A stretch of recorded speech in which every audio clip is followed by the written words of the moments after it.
दर्शकों, जैसा कि हम सभी जानते हैं कि शुक्रवार को माता संतोषी की पूजा की जाती है और आज हम इसी से जुड़ी कथा आपके लिए लेकर आए हैं। नमस्कार दर्शकों, कथा सीरीज में दी डिवाइन टेल्स पर आप सभी का एक बार फिर से स्वागत है। बहुत समय पहले की बात है, किसी गांव में एक बुढ़िया रहती थी। उस बुढ़िया के 7 बेटे थे, जिनमें 6 कमाने वाले थे, जबकि उस बुढ़िया का एक बेटा कोई भी काम नहीं करता था, जिसकी वजह से बुढ़िया अपने 6 कमाने वाले बेटों को अच्छा खासा भोजन बनाकर खिलाती और जो बेटा कुछ भी नहीं कमाता था उसे उन सबका जूठन खाने को देती। बुढ़िया का वो बेटा बड़ा ही भोला था। एक दिन की बात है, बुढ़िया का वो बेटा अपनी पत्नी से बोला, तुम देखती हो ना कि मेरी माँ मुझसे कितना प्रेम करती है। जब मेरे सभी भाई खा लेते हैं तब माँ मुझे अकेले में खाना खिलाती है। अपने भोले भाले पति की बात सुनकर वो बोली, हाँ क्यों नहीं, सबका जूठन तुमको खिलाती है। पत्नी की बात सुनकर उसको विश्वास नहीं हुआ और वो बोला, माँ मेरे साथ ऐसा नहीं कर सकती। तब उसकी पत्नी बोली, देख लोगे तब तो विश्वास होगा।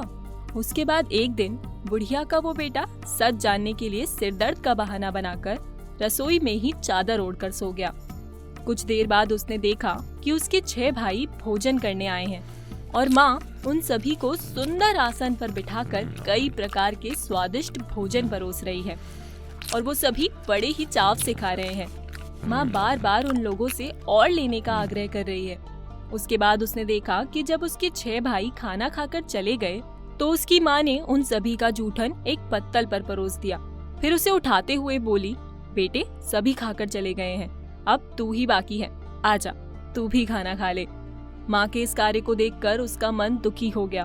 फिर वह माँ से बोला, माँ मुझे भोजन नहीं करना है, अब मैं परदेश जा रहा हूँ। उसकी बातें सुनकर माँ बोली, कल के बदले तू आज ही परदेश चला जा। माँ की बातें सुनकर वो बोला, हाँ आज ही जा रहा हूँ। यह कहकर वह घर से निकल गया। जब वह जाने के लिए तैयार हुआ तो उसे पत्नी का ख्याल आया, जो उस समय पशुओं के बाड़े में गोबर के उपले बना रही थी। वहां जाकर वो अपनी पत्नी से बोला, मैं परदेश जा रहा हूँ, कुछ वर्ष पश्चात लौटूंगा। तुम अपना ख्याल रखना और अपने धर्म से कभी भी विमुख न होना। पति की बातें सुनकर पत्नी बोली, स्वामी मेरी चिंता मत करिए, मैं यहाँ आराम से रहूंगी। बस परदेश में आप अपना ध्यान रखिएगा, परंतु जाने से पहले अपनी कोई निशानी मुझे दे दीजिए, जिसके सहारे मैं आपके बिना रह लूंगी। तब वो बोला, मेरे पास तो कुछ नहीं, बस यह अंगूठी है, लो यह रख लो और अपनी भी कुछ निशानी मुझे दे दो। तब उसकी पत्नी बोली, स्वामी मेरे पास देने को कुछ भी नहीं है, गोबर सना यह हाथ है। यह कहकर उसने अपने पति की पीठ पर गोबर के हाथ की थाप मार दी। उसके बाद वह चल दिया। चलते चलते दूर के किसी एक नगर में पहुंचा। नगर पहुंचकर बुढ़िया का वह बेटा अपने लिए काम ढूंढने लगा। एक दिन जब वो काम की खोज में घूम रहा था तभी उसकी नजर एक दुकान पर गई। फिर वो दुकान के अंदर साहूकार से जाकर बोला, भाई मुझे काम की जरूरत है, कोई काम हो तो मुझे नौकरी पर रख लो। सौभाग्यवश उस समय साहूकार को भी एक नौकर की जरूरत थी।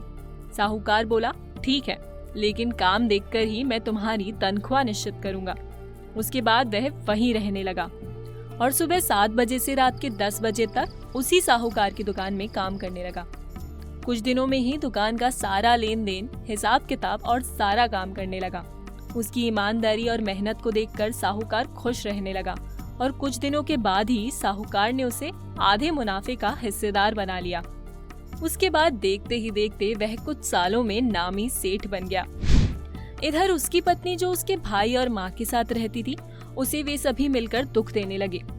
पति के परदेश जाने के बाद वे सभी उससे घर का सारा काम करवाते।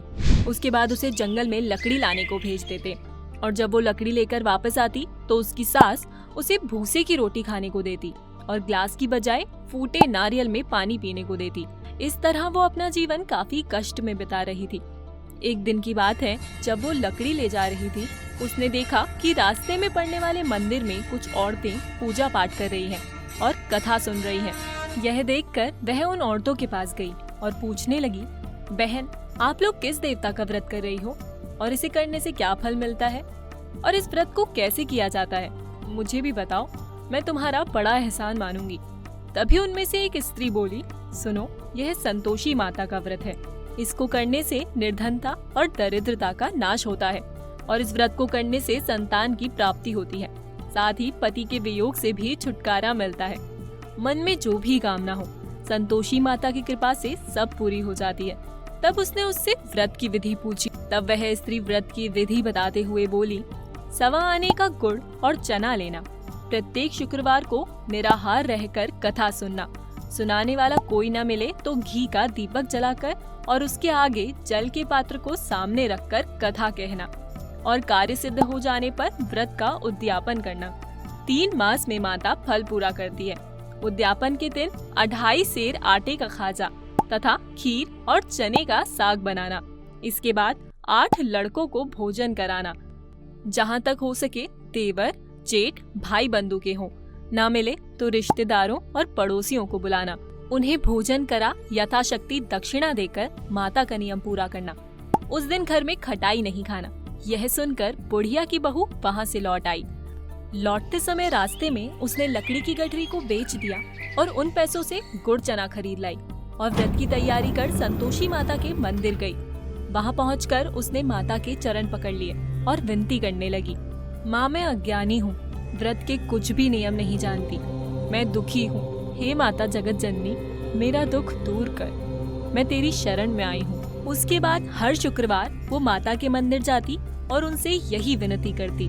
कुछ दिन बाद माता को दया आई और उसके बाद एक शुक्रवार बीता कि उसके पति का पत्र आया और फिर अगले शुक्रवार को उसका भेजा हुआ पैसा भी आ पहुंचा। यह देखकर जेठ जेठानी जलने लगे। उधर वह संतोषी माता के मंदिर पहुंचकर माता के चरण पकड़कर रोने लगी और बोली, माँ, मैंने तुमसे पैसा कब मांगा है? मुझे पैसे से क्या काम है? मुझे तो अपने सुहाग से काम है। मैं तो अपने स्वामी के दर्शन करना चाहती हूँ। तब संतोषी माता प्रसन्न होकर बोली, पुत्री, तेरा स्वामी आएगा। यह सुनकर वो खुशी से बावली होकर घर में जाकर काम करने लगी। इधर संतोषी माँ सोचने लगी कि मैंने तो इस भोली पुत्री को कह दिया कि तेरा पति आएगा, लेकिन कैसे? लगता है उसे याद दिलाने को मुझे ही जाना पड़ेगा।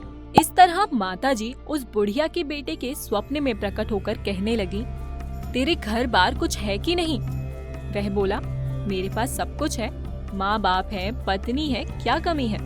तब संतोषी माता बोली, पुत्र, तेरी पत्नी अकेले घोर कष्ट उठा रही है। तेरे माँ बाप, भाई और तेरी भाभी उसे पीड़ा दे रहे हैं। वह तेरे लिए तरस रही है, तू उसकी सुध ले। वह बोला, हाँ माताजी, यह तो मालूम है, परंतु जाऊं तो कैसे? परदेश की बात है, लेन देन का कोई हिसाब नहीं, कोई जाने का रास्ता नहीं, कैसे चला जाऊं? माँ कहने लगी, मेरी बात मान, सवेरे नहा धोकर संतोषी माता का नाम ले, घी का दीपक जलाकर दंडवत कर और दुकान पर जा बैठ। देखते देखते सारा लेन देन चुक जाएगा, जमा का माल बिक जाएगा, सांझ होते होते धन का भारी ढेर लग जाएगा। अगली सुबह वह माता के कहे अनुसार नहा धोकर संतोषी माता को दंडवत घी का दीपक जलाकर दुकान पर जा बैठा। थोड़ी देर में देने वाले रुपया लाने लगे, लेने वाले हिसाब लेने लगे। शाम तक धन का भारी ढेर लग गया। चमत्कार देखकर प्रसन्न होकर मन में माता का नाम लेकर वो घर ले जाने के वास्ते गहना, कपड़ा, सामान खरीदने लगा। यहाँ काम से निपटकर वो तुरंत घर को रवाना हुआ। उधर उसकी पत्नी रोज जंगल लकड़ी लाने जाती और लौटते वक्त माताजी के मंदिर में विश्राम करती। एक दिन जब वह लकड़ी लेकर मंदिर आई तो उसने देखा कि धूल उड़ रही है, तो वह संतोषी माता से पूछी, हे माता, यह धूल कैसे उड़ रही है? तब माता बोली, हे पुत्री, तेरा पति आ रहा है। अब तू ऐसा कर, लकड़ियों के 3 बोझ बना ले, एक नदी के किनारे रख और दूसरा मेरे मंदिर पर और तीसरा अपने सर पर। तेरे पति को लकड़ियों का गट्ठर देख मोह पैदा होगा, वह यहाँ रुकेगा, नाश्ता पानी खाकर माँ से मिलने जाएगा। तब तू लकड़ियों का बोझ उठाकर जाना और चौक में गट्ठर डालकर जोर से आवाज लगाना, लो सासू जी, लकड़ियों का गट्ठर लो, भूसे की रोटी दो, नारियल के खेपड़े में पानी दो, आज मेहमान कौन आया है?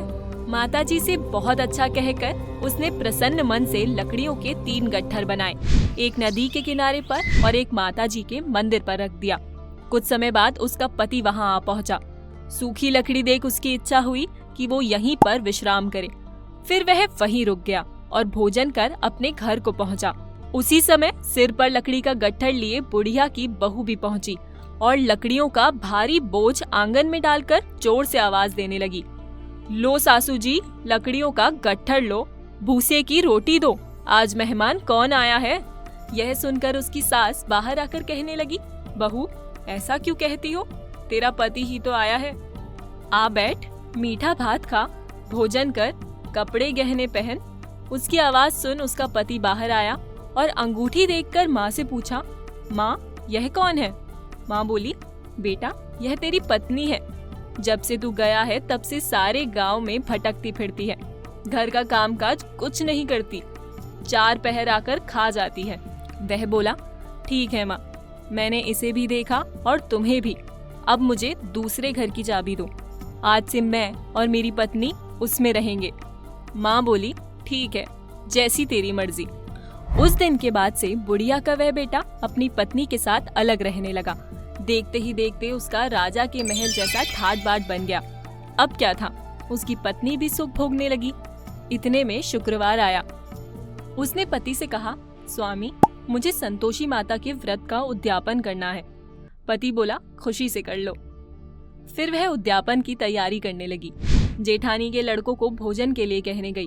उन्होंने मंजूर किया, परंतु पीछे से जेठानी ने अपने बच्चों को सिखाया, देखो भोजन के समय खटाई मांगना, जिससे उसका उद्यापन पूरा ना हो। लड़के आए और भर पेट खीर खाई, परंतु बाद में कहने लगे, हमें खटाई दो, खीर खाना हमको नहीं भाता। यह सुनकर वह कहने लगी, खटाई किसी को नहीं मिलेगी, ये तो संतोषी माता का प्रसाद है।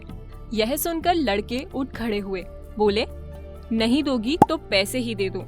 भोली बहू कुछ नहीं जानती थी, उसने जेठानी के लड़कों को पैसे दे दिए। उसके बाद लड़के उसी पैसे से खरीदकर इमली की खटाई खाने लगे। यह देखकर संतोषी माता क्रोधित हो गई। उसी समय राजा के सैनिक उसके पति को पकड़ कर ले गए। इधर जेठ जेठानी उसे भला बुरा कहने लगे, लूट लूट कर धन इकट्ठा कर लाया है, सब मालूम पड़ जाएगा जब जेल की मार खाएगा। जेठ जेठानी की बातें उसे सहन नहीं हुई और रोती हुई माताजी के मंदिर चली गई और चरण पकड़कर कहने लगी, हे माता, तुमने क्या किया। हंसाकर अब भक्तों को रुलाने लगी। माता बोली, बेटी तूने उद्यापन करके मेरा व्रत भंग किया है। वह कहने लगी, माता मैंने तो भूल से लड़कों को पैसे दे दिए थे, मुझे क्षमा करो, मैं फिर तुम्हारा उद्यापन करूंगी। माँ बोली, अब भूल मत करना। वह बोली, माता अब भूल नहीं होगी। अब बतलाओ वो कैसे आएंगे। माँ बोली, जा पुत्री, तेरा पति तुझे रास्ते में आता मिलेगा। वह निकली, राह में पति आता मिला।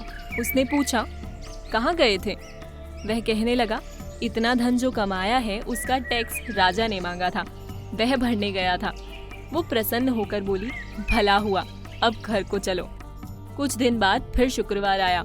वो बोली, मुझे फिर माता का उद्यापन करना है। पति ने कहा, करो। बहू फिर जेठ के लड़कों को भोजन को कहने गई। जेठानी ने 1-2 बातें सुनाई और सब लड़कों को सिखाने लगी, तुम सब लोग पहले ही खटाई मांगना।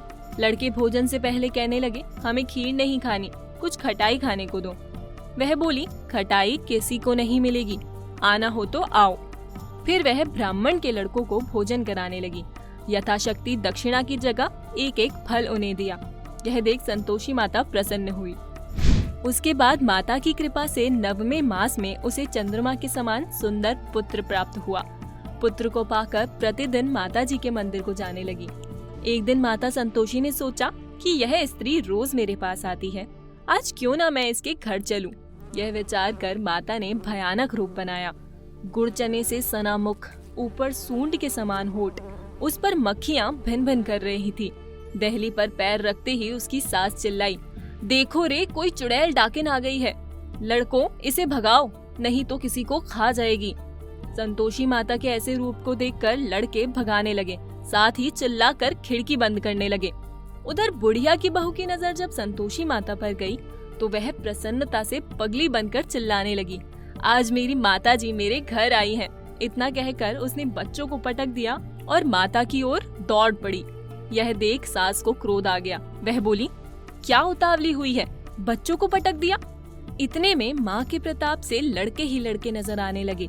वह बोली, माँ मैं जिनका व्रत करती हूँ यह वही संतोषी माता है। उसके बाद सबने माता जी के चरण पकड़ लिए और विनती कर कहने लगे, हे माता, हम मूर्ख हैं, अज्ञानी हैं, तुम्हारे व्रत की विधि हम नहीं जानते। व्रत भंग कर हमने बड़ा अपराध किया है। हे माता, आप हमारा अपराध क्षमा करो। इस प्रकार माता प्रसन्न हुई। फिर बुढ़िया बोली, हे माता, आपने जैसा फल मेरी बहू को दिया है वैसा ही फल सबको देना, जो भी आपकी सच्ची मन से पूजा करे और कथा सुने। बोलो संतोषी माता की जय। दर्शकों, संतोषी माता की ये कथा यही समाप्त होती है। अगर आपको पसंद आई हो तो इसे ज्यादा से ज्यादा लाइक और शेयर करें। साथ ही ऐसे ही पौराणिक कथाओं के बारे में जानने के लिए अभी हमारे चैनल को सब्सक्राइब कर लें। फिलहाल आज की वीडियो में इतना ही। अब हमें इजाजत दें। आपका बहुत बहुत शुक्रिया।